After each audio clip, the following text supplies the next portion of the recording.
Bam. All right, so me and Mike are here. Whether you believe us or not, this is completely unintentional that one of us is wearing all black and one of us is wearing all white. Didn't realize until we started the recording. But all right, Mike, go ahead. All right, so we are talking about Snake Eyes, the G.I. Joe Origins. Supposedly, this might be the first installment of a new reboot of the G.I. Joe films, which we'll get into that later, whether or not this actually continues. Yeah. But the movie is directed by Robert Schwentke from a screenplay written by Evan, I'm going to butcher this last name, Spiliotopoulos, Joe Shrapnel, yes, Shrapnel is his actual last name. That's awesome. And Anna Waterhouse. And stars Henry Golding, Andrew Koji, Samara Weaving. So our titular hero, Snake Eyes, who, after saving the life of Tommy, the heir apparent to the Arashikage, so Snake Eyes is welcomed into an ancient Japanese clan where he is taught the ways of the ninja warrior. But when secrets from his past are revealed, Snake Eyes' honor and allegiance will be tested, even if that means losing the trust of those closest to him. So, Brock, I'm going to ask you this first. Go ahead. What exactly is your familiarity with the G.I. Joe franchise? Little to none, if I'm being perfectly honest. Okay, good. Like, I know a little bit of like the films that came out, and like I know some of the names, but that's about it. So that's good. So we're apologies. Yeah, that's fine. We'll edit this part out. Get her out early.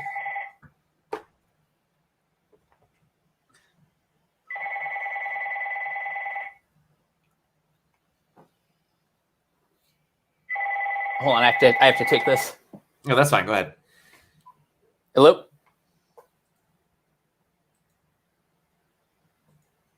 Hello? Hey, Dad.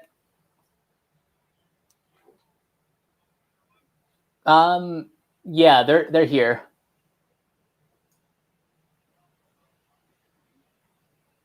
I think they went to pick up Linda, but I'm in the middle of recording right now, so all right, see ya. All right. Where was I? You were you said something after my familiarity with them, and then you were going to. Oh yeah, so say something. we're on the same page as far as our familiarity with the source material, which is little to none. Yes. Yeah, I basically know if they were in the previous films, and like I know that they've had crossovers with the Transformers in comics before. Mm-hmm.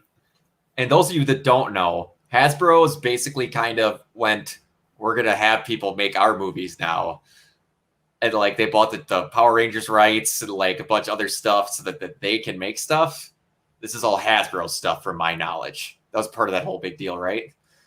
Yeah. The long and short of it is Hasbro wants what, well, all Hollywood studios want. They want an Avengers style crossover, but the thing is, you got to earn it. Mm-hmm. Yeah. And they have a lot of cool people that like they just need to realize that like I started looking into some G.I. Joe stuff, like what different characters were there. They're just that like they need to realize what they have before they try and make it into something more that's not. Not saying they can't have a big cool team up with a bunch of different people. It's just that you don't randomly have Hulk and like Thanos types of characters jumping into there. Right.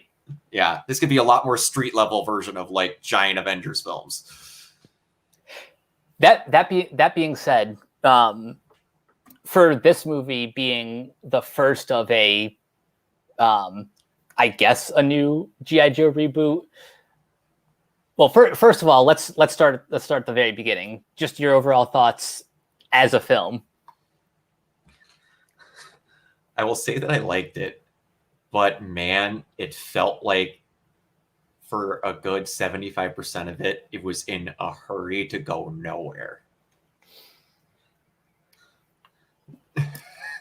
I don't disagree. Because boy, does it stall out for a long time once they get with the Urashikage, and they're just kind of like, well, that stone's in here, and we'll find out eventually where it is. Like, okay, sure.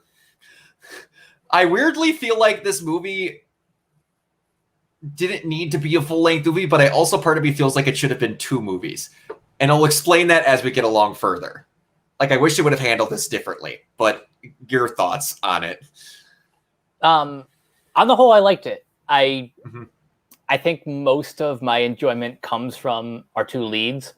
Yes. I think Henry Golding is way too charismatic to not be in everything. Yes, Henry Golding's awesome. And I really do like the dynamic between him and Andrew Koji as Tommy or Storm Shadow. Yes, they had this ever so subtly stick that name mention in there with that little chat with their security person in that one room. He's like, I am the storm before the shadow or something. I'm like, oh, you all are clever. It's the shadow before the storm. Oh, shadow before the storm. That's what it was. Like, also, they just had to have him wearing basically the storm shadow get up every time he went out. Yep. Like, you get the Snake Eyes outfit after. He's just going to be Storm Shadow in the movie. Yeah. They were both good, but I had to laugh. There's a reason why in these G.I. Joe things that they call him Storm Shadow, because it's so weird that he's in this ultra Yakuza-filled, hardcore-based Japanese heritage family. He's calling, yes, Tommy-san.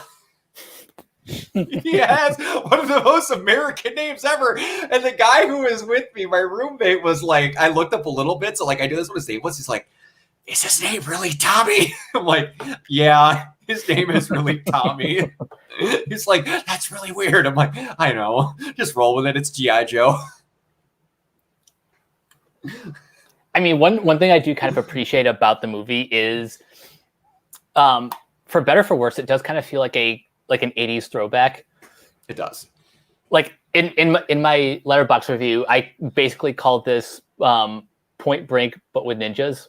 You're not far off. You really aren't. Because seriously, what better way to tell, a completely fleshed out Snake Eyes origin than basically rip off Point Break? Yeah, it's not a bad idea because honestly, like I'm thinking to myself, and I don't know how Snake Eyes got his original name. I really can't. But then also, like, how are they going to work in that they call him Snake Eyes? I'm like, are they going to literally just call him Snake Eyes because he like learned some technique from a snake or whatever? And then the guy rolls the dice out. I'm like, okay, if this wasn't G.I. Joe, I would give that some crap. But this is G.I. Joe, so that works. With the scene with his dad. So I was like, cool, Snake Eyes can work. And like, we'll get into it later, but the fact that they're loaded dice that always roll Snake Eyes, I knew that was coming, but I'm like, that's still a really nice touch. I like that. I'll be honest, I didn't realize they were loaded dice until the second time they did that. I'm like, oh, okay, I know where they're going with this. Yeah, I was just like, if he ever rolls that dice again, they're going to be loaded. And then when he pulls them out of his pocket, I was like, they're loaded. I just know it. Because that's like, you don't Harvey Dent a guy with that big of a thing without there being a chance or whatever. But yeah, Henry Golding was a really good choice. I don't know him from much, but he was great because you need to have. He broke out with the movie from 2018, Crazy Rich Asians. Yes. So yeah, after that movie, that's when his stardom just exploded. Yeah. And he's good to play Snake Eyes because you need to kind of have the weird. I don't know if they're going to have him talk a lot because, like, from what I'm used to, Snake Eyes doesn't speak much, but they have a more of a charismatic version of it, and I'm okay with that as long as you don't do the one thing that bugged me in this movie: keep the damn helmet on or the whatever on. Every time he went into that place where that sunstone was held, where he's like, cool, I can't pass all the cameras outside. They won't have any in here. Whatcha? And then whipped his helmet up. I'm like, guy, you're still living in there. Right? like, stop it. But yeah, no, he was really good. Like you said, everybody was cast. This is again a really relatively small cast, so I thought it was good. They played it along really well. The storyline were all good. I only have a few negatives, but the negatives that really got to me. But the one thing I have to ask you, and it's not a negative nor a positive, when they said this was a G.I. Joe Origins film, did you think it was kind of funky that G.I. Joe was an already set up and established thing? A little bit. And like they're already battling Cobra and have been since Snake Eyes was a kid. So basically what this movie is implying is that whatever Snake Eyes' father was named, like he was basically already Snake Eyes in the G.I. Joe. Yeah. That's what's like, because when they said Origins, I'm like, oh, so they're going to do like a Joe Colton and a Jinx and like a Roadblocker, like whoever they choose to have this, they're going to choose the ones that they could get really cool movies out of, and then they're just going to do G.I. Joe films. And I'm like, are we just using Snake Eyes to show that a G.I. Joe got an origin film, and then they're just going to make G.I. Joe films from now on? Because that was really weird. But yeah, the action was good. I'll give it that. They did have a little bit of shaky cam in the start, but they cut that out once they got a little bit later. And like, yeah, it's a really solid movie. It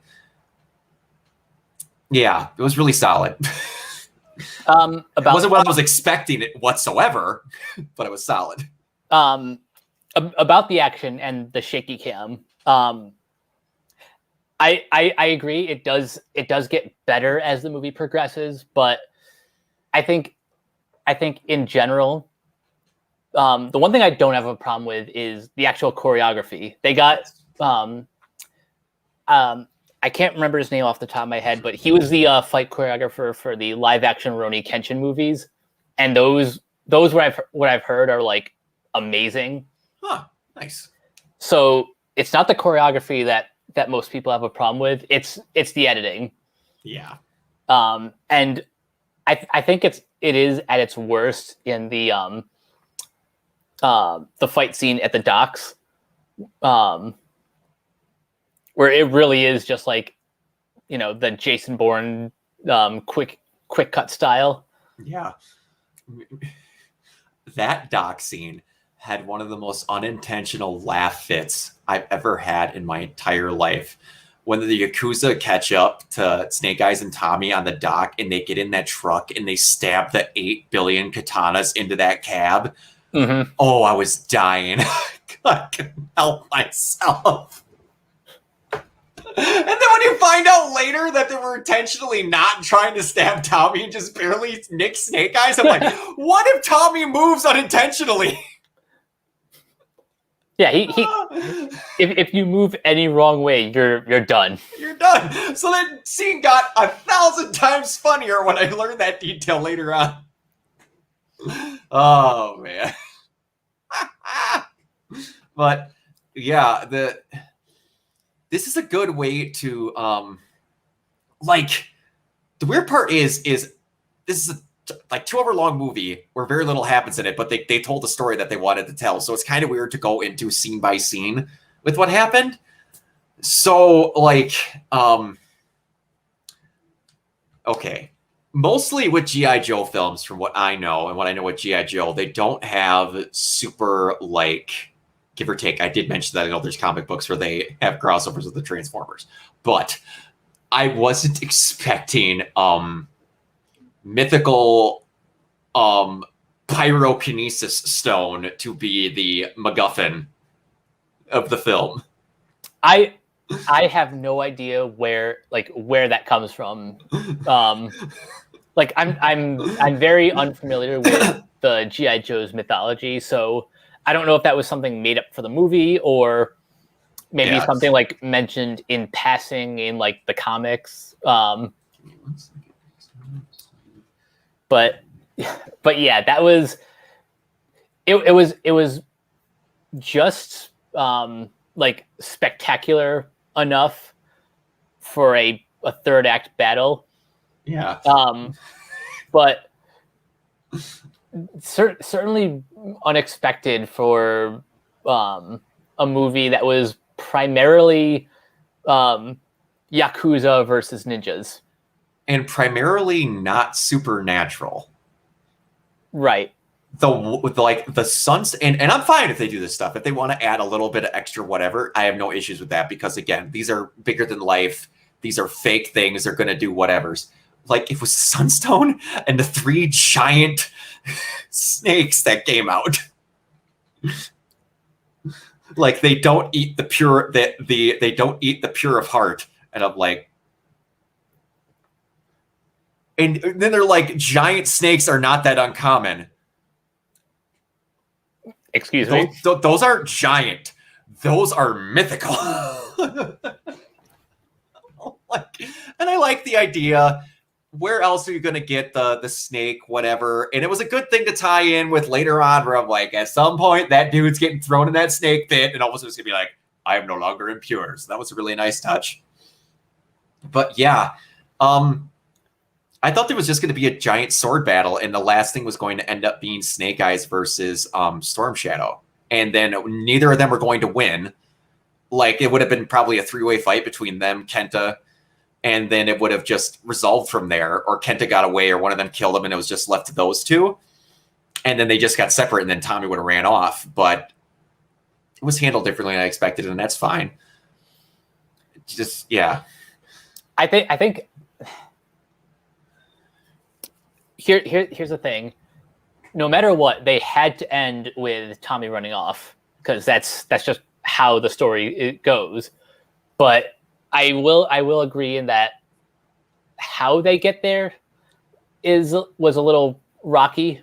Yeah. Like they kind of like they started like the end of the second act, like, I hate you now, but then it's like, oh wait, but we got to team up because Kento. Okay, yeah. I hate you again.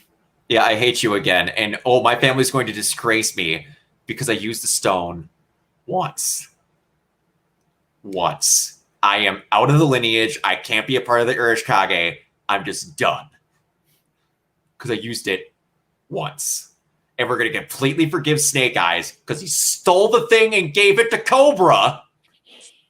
But you're done.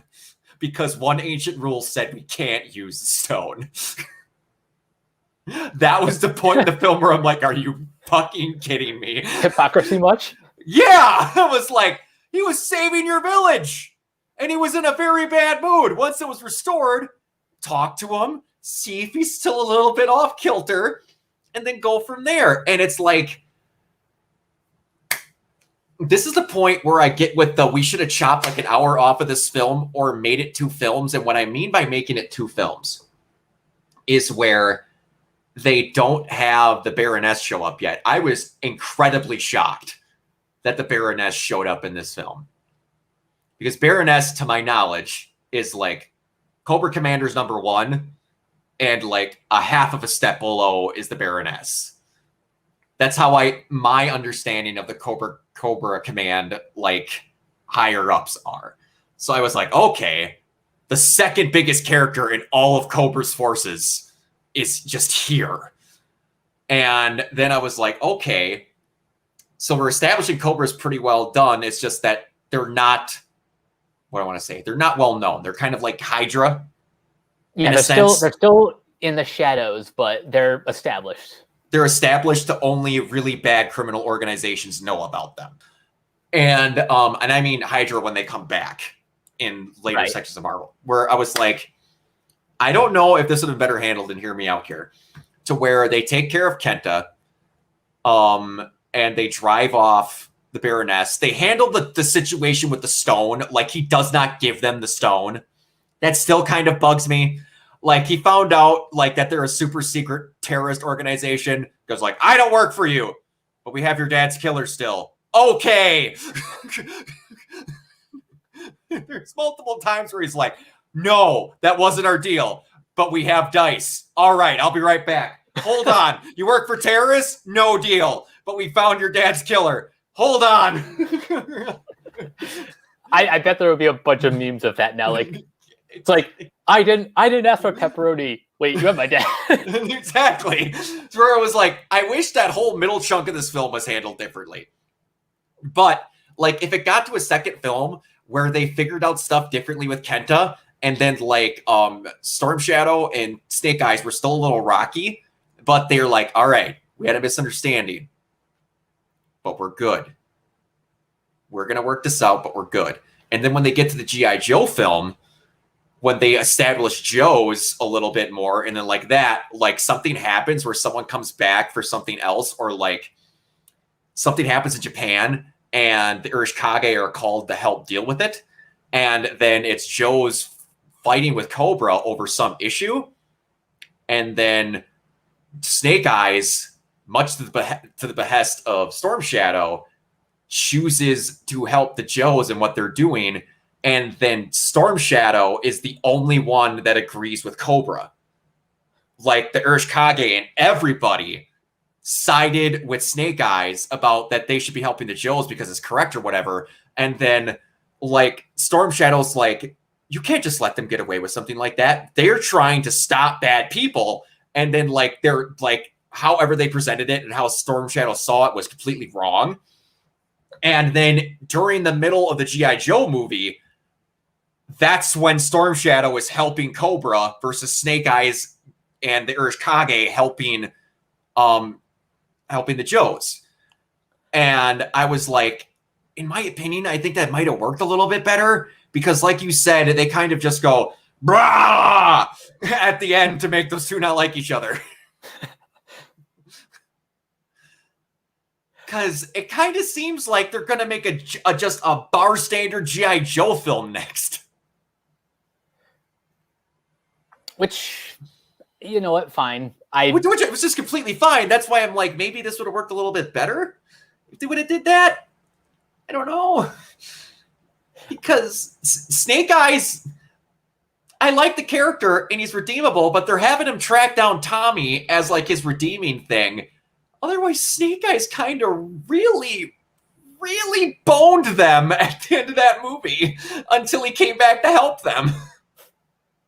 Yeah, he's like, sorry, I kind of ruined everything. Let me clean up this mess. Yeah, they killed all of your clan except for 4 people and like completely burned down your whole village, but I'll get the stone back. We're still friends, right? Okay. Oh, Tommy used it once, so we're going to cast him out, and I'm still cool, and you're going to give me a body armor set? Awesome! Glad I didn't screw up too much. You know, the way we're describing it, it's like Tommy is the Frank Grimes of this story. He is. He 100% is.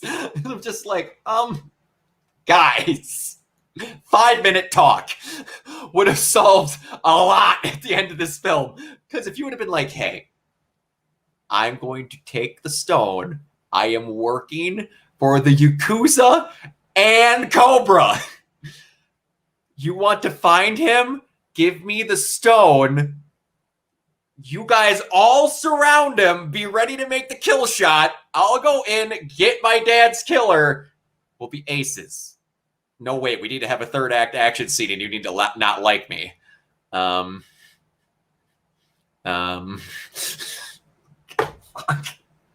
We're gonna fight on a moving truck because that's what you want. By the way, how did they get back? Oh yeah, they stole the car. I forgot about that. And then they go all the way. Oh, he gets on the truck. You're going to die. We need to save the Urashikage. Ah! Don't get me wrong. I like what they tried to do with this film, but the middle section, man, they should have had another pass at it. Yeah, it's the middle section. It's the middle section which kind of leads to the third act being the jumbled mess that it is. Yes, and I have to ask you. I do not mind the stone itself being a fire power source. But man, there's points where a character has to forget what their powers are for the plot to continue. That is one of my least favorite things ever. It's a giant problem for anyone who's watching this review who watches RWBY. will see me bitch about to no end, where there's this character named Marrow, where they try to be cute with their powers, where he literally snaps his fingers and says, stay, and anything that he was looking at is permanently frozen in time. There's multiple points where we just have to go, hey, Marrow, go in that room for 10 minutes. Cool? Plot needs to happen. Awesome. Or he'll just forget that he can do it. Like, there's a scene where they're up against Team RWBY, and their commander just turned evil. He's a part of this group called the Aesops, where it sounds like Aesop's fables because all of them are versions of one of the fables. And he's based after the dog looking in its reflection and jealous of the bone and all that. Like, all Team RWBY's there. They split off and have fights, and he remembers he has the ability when he's fighting one of them. Later on, after they split, so it's long enough to where another one, or he could freeze one, and another one could go, nope, boom, tink him in the head, and then he loses the fight. I'm like, this happens here. Kenta gets to the village. Zap fries like 5 people instantly. Just has to hold the stone, looks at him. They're Thanos instantly. And then it cuts away. Back to Storm Shadow and Tommy fighting. It cuts back to the village. He has burnt the entire village down and he's moved 5 feet. Moved 5 feet. He has burnt. They show him burning specific like roof tiles to take out ninjas 40 feet away. And then all of a sudden we're like, cool. Yep, we're gonna send 50 of you to go fight Blind Guy, 50 of you to go fight Trainer Dude. All you get killed. But then, all right, here's the rest of your Urashikage. You're gone. Oh, but you, headmistress lady that I really don't like. We're going to have a talk before I fry you. And I'm going to burn that thing next to you. And I'm going to burn that thing next to you. And I'm going to burn that stuff behind you. But I need to know. Burn you. I need to make sure you know how much you already know that I don't like you before I burn you. Because we still have 20 minutes left in this film. And then, multiple times, they show this big team up of like Scarlet, the Baroness, which that scene between Scarlet and the Baroness, like, all right, I fucking hate you. But we're in a bit of a predicament. You're gonna try and run, and I'm gonna chase you after we're done. But we're gonna kill all these people, right now. Like, yeah, cool. All right, fine. Then that moment was great. But you have the Baroness, you have Scarlet, you have Blind Master. I can't remember the one trainer's name. You have Snake Eyes, Hardmaster. You have Snake Eyes, Storm Shadow, and the head of the Urashikage all walking in a line. I'm like, that is a great team up shot. But it is really hard to buy that you're going to kick his ass when he zap fried 5 ninjas and turned them into ash by blinking. What are we going to do here? What is your team plan? Okay, smokescreen, cool. As soon as you get back in his eyesight, he can light you on fire again. What is the game plan? You made that stone too powerful. And then they do the thing with the cart, which is pretty smart, but I'm like, you should have depowered that stone.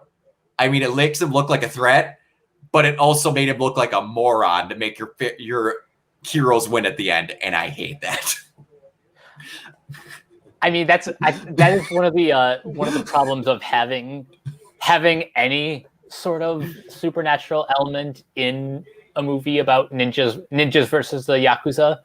That, like, you know, once you have something in your possession, like there's almost no excuse for that to happen. Yeah. Unless what they were maybe trying to do was pay off one of the training scenes with the bulls, and like they do some sort of like elaborate action scene where they try to like knock the stone out of his hands. But that could be. Yeah. But I don't know. I think a lot of the third act, like as bombastic as it gets, it's moments like that kind of crumble apart. Yeah, and it's just like, man, and I know this is the go-to where it's like in video games, hire platinum to do it. It'll be great. And the next one, see if Chad Zielinski's not busy. Or Gareth Evans. Gareth Evans. Yes. He directed the Raid movies, which yes, that's another thing about the action that I kind of take issue with. The actor who plays Hardmaster, Iko Uwais, mm-hmm. he's like the main star of the Raid movies, and he's like an awesome he's an awesome martial artist, or like martial artist who happens to be an actor. But like a lot of his action scenes, they like to cut around the action. Mm-hmm. But I think this would have been a lot more effective if they let these scenes breathe. And you actually get to see the actors fighting. Yeah, and that's one thing where I thought it was kind of weird. Like I said, this film was not in a hurry to go anywhere. They didn't have a lot of fight scenes in this movie until the very end. Like there's the one with the Yakuza at the dock. There's a little bit during the rain, and then it's the end of the movie. It kind of weirded me out how little fighting was in it. Like the fighting they had was fine, but like you said, it didn't get to breathe because it's all just like, all right, now everyone fights.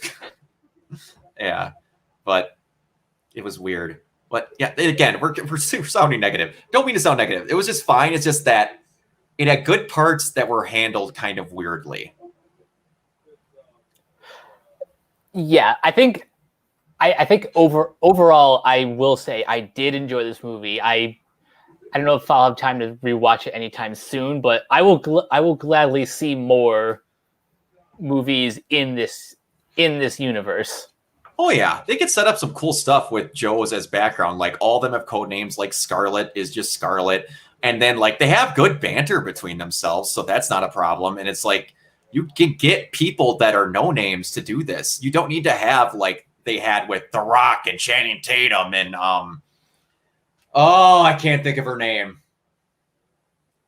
There was a girl that played Jinx, Elodie Young, and then there was another girl that was in there. I can't think of her name. She is Sam's first girlfriend in Supernatural, and she's also Mockingbird in Agents of S.H.I.E.L.D. Oh, I know who you're talking about. She's also in the first John Wick movie as an assassin that tries to kill him in the hotel. I can't think of her name. But yeah, like they don't need giant names. You could just have people that know the acting and like know the choreography and stuff well, and you could make a lot with very little. And they don't need to have over-exaggerated costumes either. That's another thing that you could do good on in here. You could just Adrian Palicki.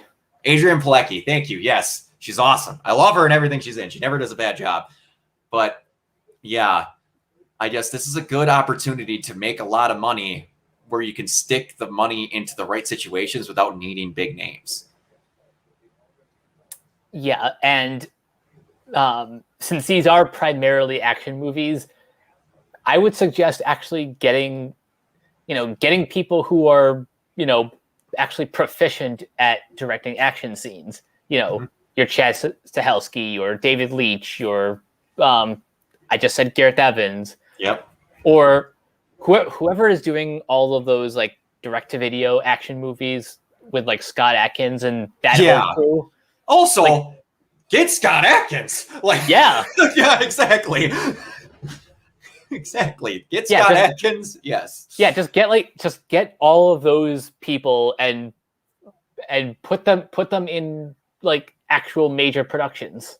Yeah, and I know I said you don't need big names, and he's a bigger name because of his last name, but he still hasn't had a ton of breakout roles. Like this would be a really good opportunity for something like Scott Eastwood. Ooh, like he has just look at him. He looks like a G.I. Joe character.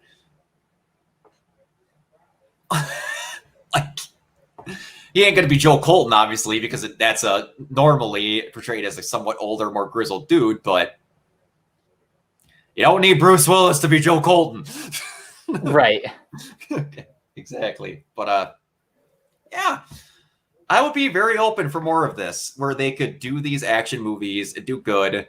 And I mentioned it before, don't in movies have Transformers crossovers, because you then ruin the surrounding world to have them not be in it later. Don't try that crap. Don't try a Power Rangers crossover just because you own the movies.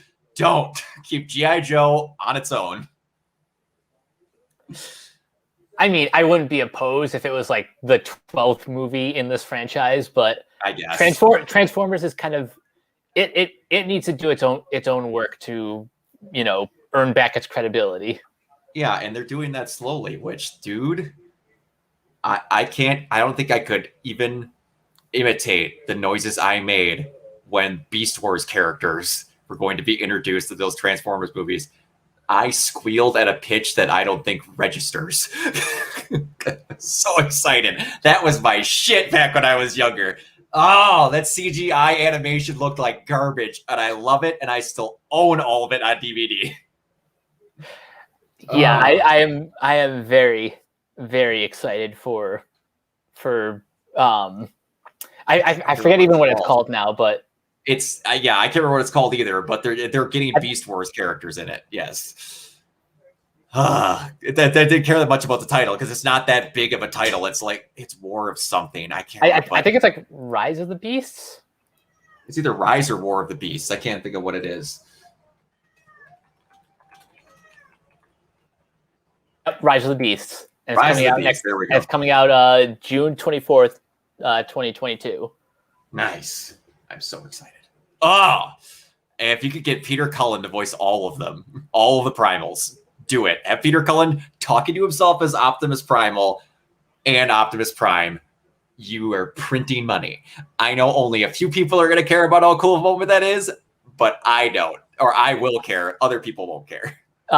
Cullen is coming back to voice Prime, but Ron Perlman is voicing Optimus Prime. I could be okay with Ron Perlman voicing Primal. That's because honestly, if you want a more primal version of what Peter Cullen sounds like, Ron Perlman would be a good bet.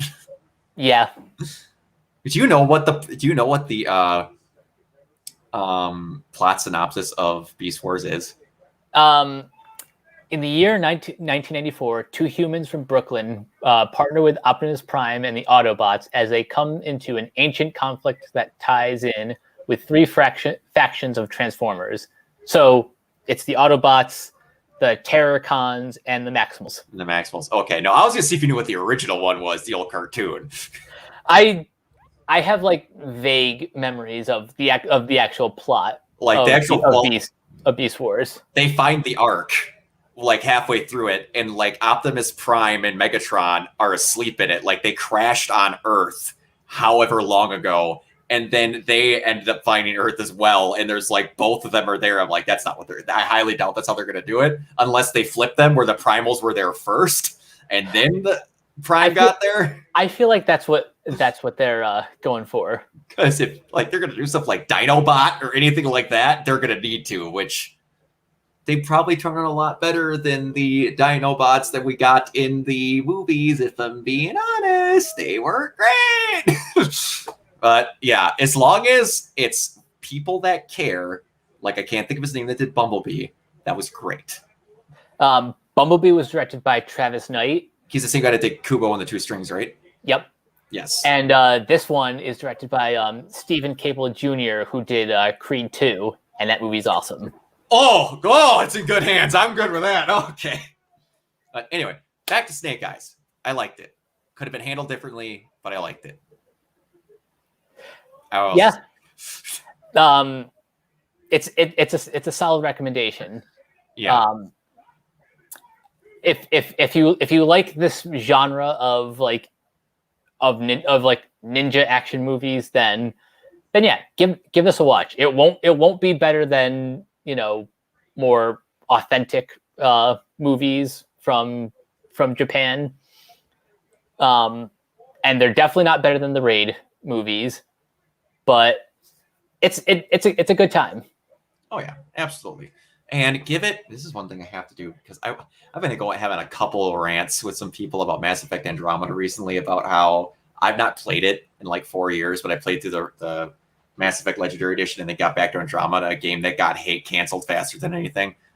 People, give stuff a chance to breathe and maybe get a little bit of levity and then try another time before you outright go, this is trash. Nope, why can't we? And then you wait 10 years and you're like, I just don't get why they're not making G.I. Joe films anymore. Like, unless it's like Super Mario Brothers levels of bad, then bitch. But like, don't just go, nope, it wasn't how I wanted it to be made, so this is trash and I'm going to start a hate group. Don't do that. Like, I haven't seen anything like that for this. It's been pretty okay, but like, if you want a franchise to grow, you need to give it a chance to be like, I didn't like this, but that was good. quick aside, that's been a lot of the conversation I've been hearing about the new Masters of the Universe, which Cameron and I will be talking about on our next animation podcast. But yikes, the Not good. no, the show is great. No, I mean on the other side, it's not good. Yeah, the discourse is yikes. Is it just because it's Masters of the Universe and it's not the old one? Is that what the bitching is? Without giving away spoilers, it takes a turn, and people don't like that. Is it a thing that that is not a very Masters of the Universe night thing where they're trying something new? I'll give you a hint. A prominent female character has more screen time than Adam. Huh. I haven't watched it. I'll have to look into it and see what my opinion is on that. Okay. All right. All right. I could see why some certain people might be upset with that because, the world is how it is. But yeah, it's like I tell you that hint and then you know exactly why people are upset. Yeah, I know why. Yep. I'm not upset initially hearing that, but now I know why people are going to bitch. Yep. Yeah, I get it. Yep. Gosh dang it, I hate it. I hate it already. But no, I hate the discourse. I don't hate the thing, but why can't people just be off? All right, but yeah, we're going to get out of here. I recommend it. Give it a try. So, I don't know what your opinion exact words are. You said it's worth it, so I think we're both saying it's well recommended. Give it a shot. Give it a chance to breathe. Yeah. Okay. Good deal. Cool. Yeah, that's really about it. Mike, where can everybody find you? So you guys can find me on Twitter at Captain K42. You can check out all my quick thought reviews on letterboxd.com/CoachK42. You can find me in all the various Facebook groups, just at my name. You can check out Renegade Pop Culture. Follow them on Facebook and Twitter at Ren Pop Culture. Also look for us on Podchaser. You can listen to all of our podcasts on Anchor, Spotify, Apple Podcasts, wherever you listen. We will have a Patreon coming soon. And last but not least, check out renegadepopculture.com. Need an escape? So do we. Yes, and you can find me everywhere at Organoid Zero. I have started streaming again. Did Mass Effect Andromeda on Monday, which is why I've been getting into this whole whatever fit. And I will be doing, for sure, Jedi Fallen Order again. I was the definition of dead tired. I fell asleep at 4 p.m. when I got home and then woke up at like 2 a.m. today. I was tired. That's why I didn't stream again. And if I get it to work, Donkey Kong 64 will be on Wednesday. So I'm back into streaming, thankfully. And then I'll be doing more of this stuff with Mike. Me and Cameron's series of stuff with Neon Genesis is still going through. This current moment, we do not know what we're doing for Fresh Takes or Zero Stars or anything yet. We have another show that we're working on that I'm very freaking excited about. But details to come. Details to come. I'm getting a new theme. We're having a new intro made. I am taking this one very seriously. I take all of them seriously, but like I'm getting this one to look more pretty than the rest of them because the only hint to come is that it's in the same subject matter as something we used to cover, but it's a lot easier to contain this time around. So I'll be a lot more abreast of wanting to do it. So yeah, we will see you guys next time. For it would be Suicide Squad because I don't know if I'm going to be able to have time to see Jungle Cruise. Right? We'll cross that bridge when we get there. Okay. All right. Till next time. See you guys. Bye.